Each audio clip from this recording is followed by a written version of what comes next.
Let's do one more example. Let's say I choose to pull out 3 dice with no replacement. What's the probability that I would get a red one, and then I'd get a green one, and then for my third trial, I would get a red one again? Let's figure that probability. All right, the probability I get a red on the first one, I know that there are 7 to choose from, and there are 4 red, so the probability is 4 out of 7. Now, to get a green one, because there's no replacement, I have only 6 to choose from, and I know that 3 of those are green. And I once again will choose that and set it aside. Finally, I want to get a red one. Now I know there are only 5 to choose from, but I've specified that this first one was red. So if I pulled out one of the red ones when there were 4 available, now there are only going to be 3 reds available. So the probability of getting a red one during the third trial is 3 out of 5. So the probability is 4 7s and 3 6, which is a half, and 3 5ths. Once again, because the word and is here, we multiply these together. And I can do a little bit of canceling first. I can reduce this to 1/2. Anything else reduce? I don't think so. I multiply across. 4 times 1 times 3 is 12. And 7 times 2 times 5 is 70. That's 12/70ths. And then you could change that to a decimal of 3 significant digits if you care to, but 12/70ths is fine. Looks like that reduces further, doesn't it? Let's reduce that down. Divide top and bottom by 2, that gives me 6/35ths, which is just a little bit more than 1 out of 6.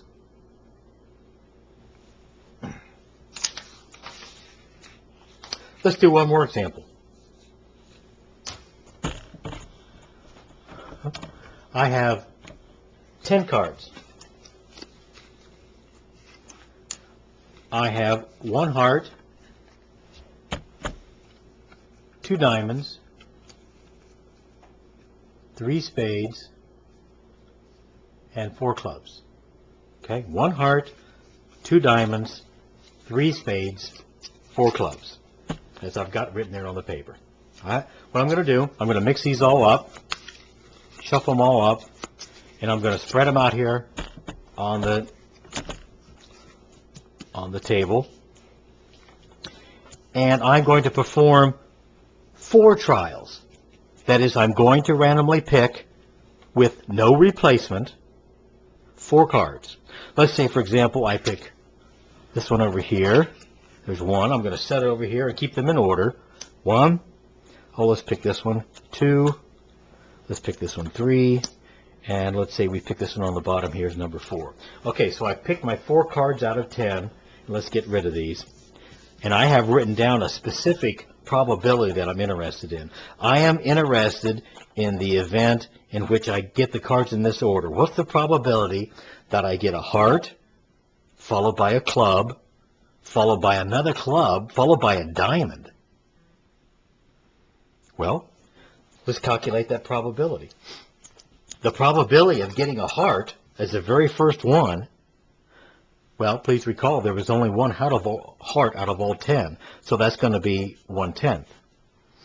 Now, since we're doing no replacement, that means when I go to pick my next card, there were only 9 to choose from. And I'm choosing clubs. How many clubs? There were 4 clubs to choose from. For my third trial, since I've taken 2 out, there are now only 8 cards to choose from, and I want another club, where there were 4, but for my second trial, I'm assuming I got a club, so now there are only 3 to choose from. Finally, for my last one, there were only 7 cards to choose from altogether, and diamonds, I still have my 2 diamonds, so that would be, there are 2 out of the 7 would be diamonds. Once again, we're going to multiply all these together because I want to get a heart, and then a club, and then another club, and then a diamond, with the key word being and. All right, I see I can do some reducing here before I multiply across. Let's see, I know this 3 will cancel with this 9 3 times. and I know that this 2 will cancel with the 8 4 times, and I know the 4s will just cancel out now down here. And I think I got all 1s across the top. 1 times 1 times 1 times 1 is 1. Across the bottom, I have 10 times 3 times 1 times 7, which is about 210. The probability of me getting a heart followed by a club, followed by a club, followed by another diamond is going to happen approximately 1 out of every 210 times. And again, you could divide that. Well, let's go ahead and do this. Let's just find my calculator here. I can find it. There it is. And let's see what we've got. You probably can't read this. But if I take my calculator and take 1 divided by 210, I get 0.00476195. I want to round this to 3 significant digits. The first zeros after a decimal point are not significant, so I will have to keep those. And so I count the 4, the 7, and the 6. But the 6 is either going to stay 6 or round up, so we look at the next number, it's a 1, so that means this is going to stay a 6. So the 3 significant digits, the answer is 0.00476. Or this is tens, hundreds, thousands, 10,000, 100,000s. This is going to happen 476 times out of every 100,000 times I do this. Well, I'm not going to do this 100,000 times. I just did it once. Let's see how I did. Here's the cards in order, just to check how I did. There were the first 2. Here's the third one, and here's the fourth one. I wanted the first one to be a heart. Let's see if I got it. Now, that's only 1 out of 10 chances, we know. Nope, didn't get that. Let's see if the second was a club. Yep, second one was a club. Third one, was it a club? Nope, that wasn't a club. And the last one I wanted to be a diamond. Nope, wasn't even a diamond. Okay? Didn't expect it to happen because it's only going to happen 1 out of 210 times. So this concludes our discussion of how we find probabilities if there are 2 or more trials.